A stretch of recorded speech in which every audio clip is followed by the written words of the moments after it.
The smallest oxygen tank anyone had ever seen in the Family Feud studio belonged to 6-year-old Mason Williams, and it followed him everywhere with a quiet mechanical rhythm that had become the soundtrack to his shortened life. Wheeled behind him on a miniature cart that his father had painted bright red to make it look cool, the tank delivered the extra oxygen that Mason's damaged heart could no longer pump efficiently through his tiny body. Standing at the studio entrance that Tuesday morning, Mason looked like any other excited child about to appear on his favorite game show, except for the pale blue tint around his lips, and the careful way he moved to conserve the energy his failing heart struggled to provide. David Williams, Mason's 34-year-old father, pulled the oxygen cart while keeping one protective hand on his son's shoulder, monitoring every breath with the hyper-awareness that parents of critically ill children develop out of necessity.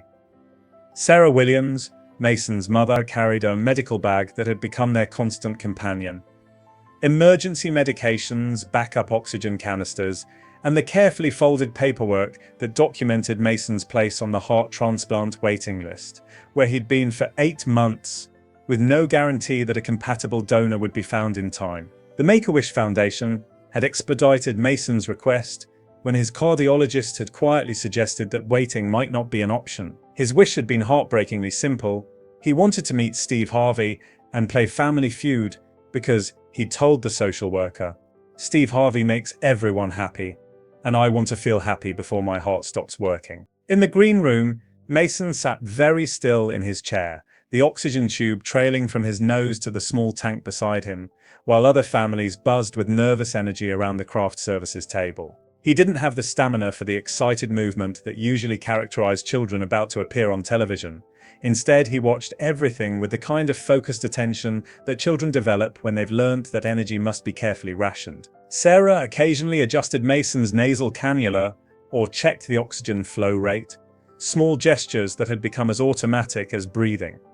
David kept glancing at his watch, not from impatience, but from the medical necessity of tracking Mason's energy levels throughout the day. They had learned to read the subtle signs, the slight bluish tint that appeared around his fingernails when he was working too hard, the way his breathing became shallower when he was tired, the careful stillness he adopted when his heart was struggling to keep up with the demands of simply being awake. Steve Harvey approached the Williams family during the pre-show introductions with his characteristic warmth, but something about Mason immediately commanded his full attention. In decades of hosting, Steve had met children with various challenges, but the sight of this 6-year-old connected to medical equipment, sitting with the composed dignity of someone much older, triggered every protective instinct Steve possessed. "Well, hello there, champion," Steve said, kneeling down to Mason's level with the careful respect he reserved for moments that felt more important than entertainment. "What's your name, buddy?" "Mason Williams," the boy replied, his voice soft but clear, slightly breathy, from the extra effort required to speak around the oxygen tube. "I'm 6 years old, and I love watching you on TV." Steve's smile was genuine, but his trained eye was taking in details that troubled him. The medical equipment, the way Mason's parents hovered protectively, the careful stillness of a child who had learned to conserve energy for survival. "I see you've got some special equipment there, Mason," Steve said gently, indicating the oxygen tank without making it seem scary or unusual. "Does that help you feel better?" Mason nodded seriously. "My heart doesn't work right, so this helps me breathe. Daddy painted it red because red is fast. Like race cars." David stepped forward slightly. "Mason is waiting for a heart transplant, Steve.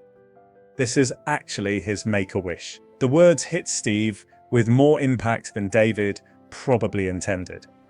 Make-A-Wish requests typically came from children whose conditions were serious enough that wishes needed to be granted quickly before time ran out. Steve's expression shifted subtly, his entertainer's mask giving way to something more human, more real. As the family took their positions for the actual game, the production crew made accommodations that broke Steve's heart.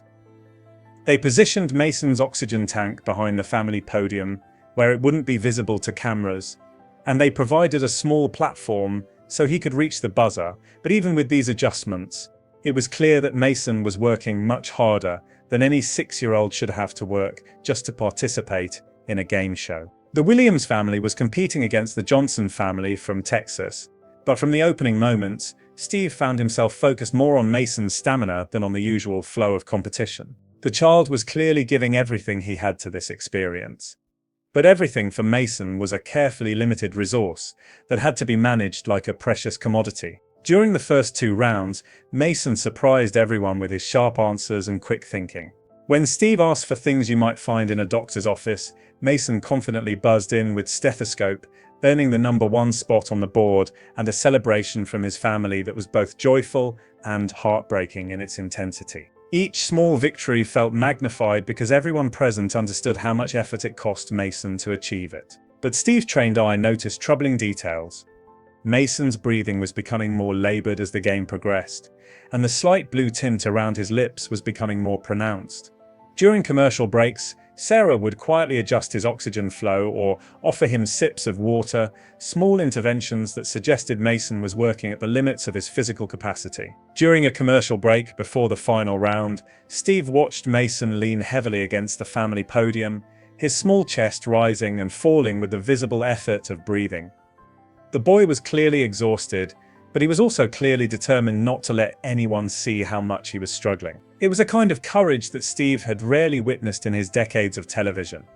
The courage of someone fighting to appear normal when normal was no longer possible. Sarah knelt beside her son, quietly checking his pulse and monitoring his breathing in the way that parents of critically ill children learn to do without appearing medical or alarming.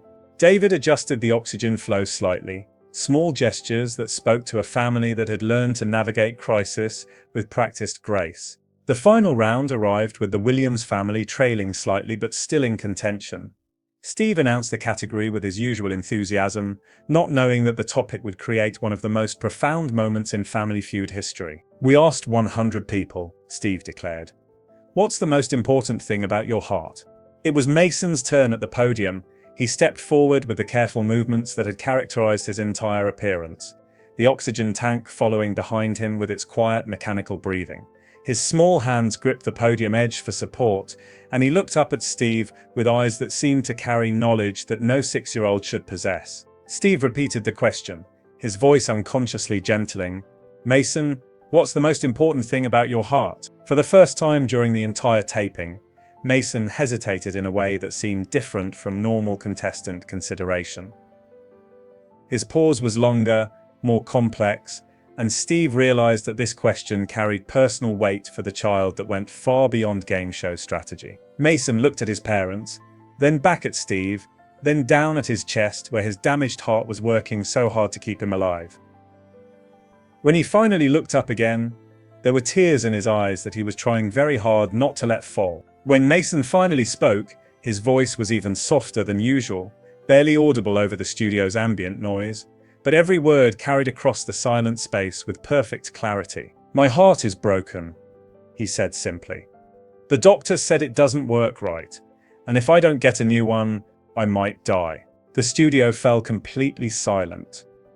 Not the expectant quiet of an audience waiting for the next laugh, but the heavy silence of hundreds of people collectively processing something too profound and too heartbreaking for immediate response. Steve's professional composure cracked visibly. His smile vanished entirely, replaced by an expression of such genuine pain that it was clear he was no longer hosting a game show. He was simply a man confronting a child's mortality in the most public way possible. "Mason," Steve said, his voice thick with emotion he wasn't trying to hide, "what do you mean when you say your heart is broken?" Mason's response was delivered with the kind of matter-of-fact acceptance that children sometimes display about their own medical conditions, but the content was devastating in its simplicity. "It doesn't pump right," Mason explained patiently, as if he was teaching Steve something important. "The doctors said I was born with it, not working good, and now it's getting worse. That's why I need the oxygen, and why I get tired, and why I'm on the list for a new heart." Behind the scenes, Steve made a decision that defied every producer's expectation and every rule of television production. "Stop the music," Steve called out, his voice carrying an authority that immediately silenced everyone in the studio. "Stop everything right now." The Family Feud theme music cut out abruptly. The cameras continued recording, but every crew member understood that they were no longer producing entertainment. Steve walked away from his podium toward Mason, his movement deliberate and protective, like someone responding to an emergency that only he could see. The studio audience watched in complete silence as Steve approached this 6-year-old who had just articulated his own mortality with heartbreaking clarity. There was something about Mason's calm acceptance of his condition, combined with his obvious determination to have this one normal experience, that transformed the atmosphere from entertainment to something much more sacred. Steve knelt on the studio floor in his expensive suit, his attention completely focused on Mason, who stood beside his oxygen tank, looking impossibly small and fragile under the bright lights. "Mason," Steve said gently, "tell me about this new heart. How does that work?" Mason's explanation was delivered with the kind of medical knowledge that no child should possess, but which children with serious illness often acquire out of necessity. "I'm on a list," Mason said simply. "When someone dies, and their heart is good, they might give it to me if it fits, but it has to be the right size and the right type, and they have to get it to me really fast. My doctor says it might happen, or it might not." Steve's eyes filled with tears as he realized the full scope of what Mason was facing. A 6-year-old boy whose survival depended on another family's tragedy, who had learned to live with the knowledge that his future was completely beyond his control. "What do you want to happen, buddy?" Steve asked, his voice barely above a whisper. Mason considered the question with the seriousness he brought to everything, then looked directly into Steve's eyes. "I want to get a new heart so I can run and play like other kids," Mason said. "And I want to thank the family who gives it to me. But Mommy says I can't because it means someone else got sick." The simple wisdom in Mason's response, his understanding that his life depended on another family's loss, demonstrated a level of emotional maturity that left Steve struggling for words. Here was a 6-year-old who understood the complex ethics of organ donation better than most adults, who carried the weight of knowing that his survival would come at the cost of another family's grief. Steve Harvey had hosted thousands of shows, had made millions of people laugh, had built a career on bringing joy to others through entertainment. But sitting on that studio floor with Mason Williams, he found himself confronting something that transcended anything he'd ever experienced in television. "Mason," Steve said, his voice breaking slightly, "I want you to know something. Your heart isn't broken. Your heart is perfect. It's the strongest heart I've ever met." Mason looked confused. "But it doesn't work right. The part that pumps blood might need some help." Steve explained, "But the part that loves, the part that makes you brave enough to come here and play this game, the part that makes you think about thanking families you'll never meet, that part of your heart is perfect." Steve began removing his suit jacket, the gesture that had become his signature in moments when entertainment gave way to ministry.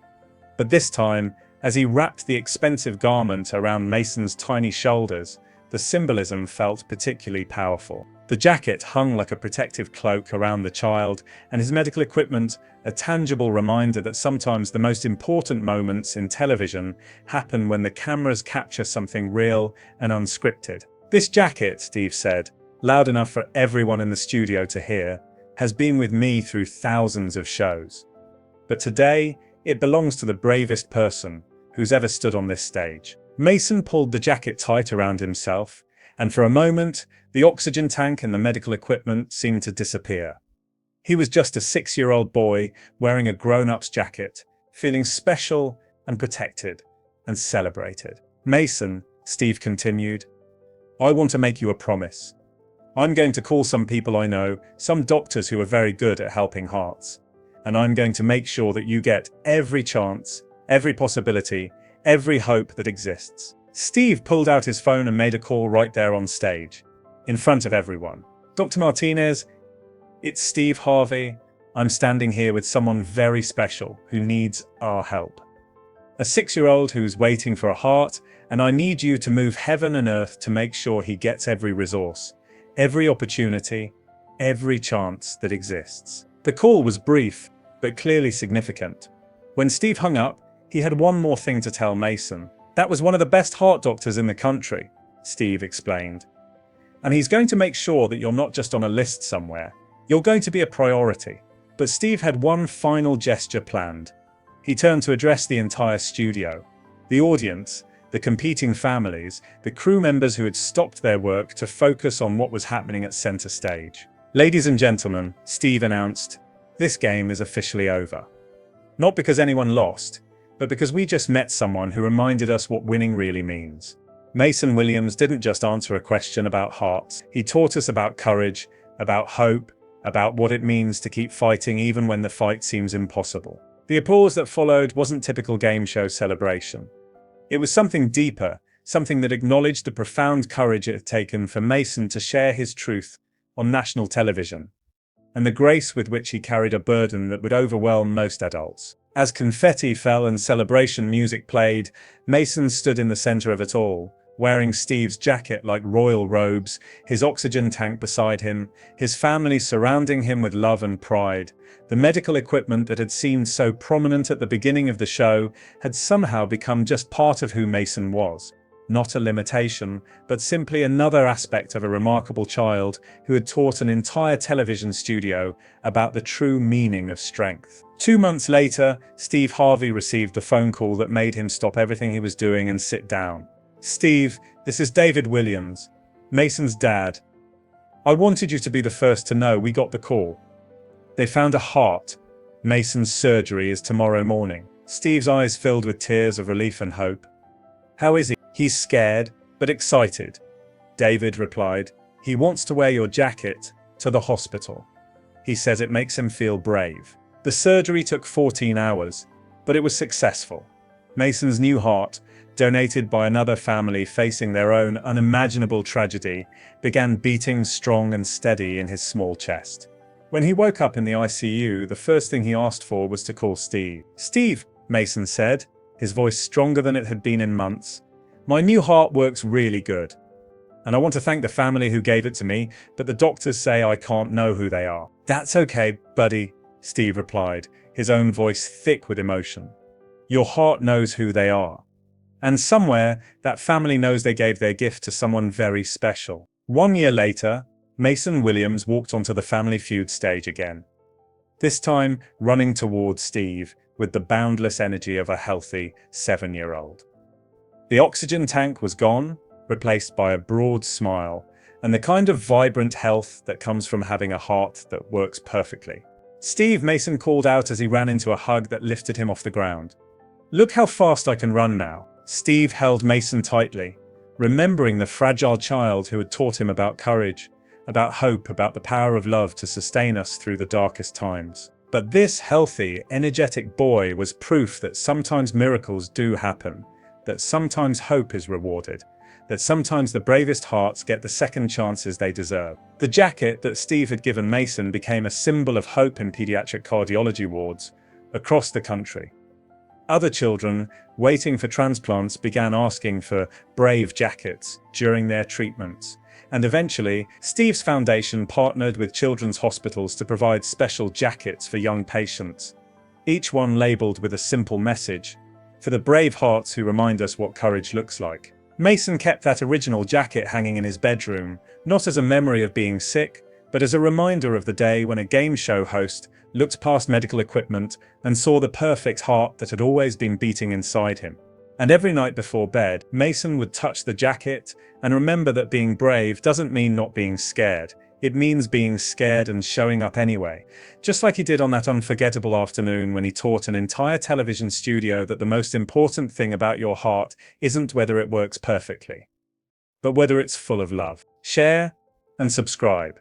Make sure this story is never forgotten, because sometimes the most profound answers come from the smallest voices, and sometimes the most broken hearts are actually the strongest ones of all.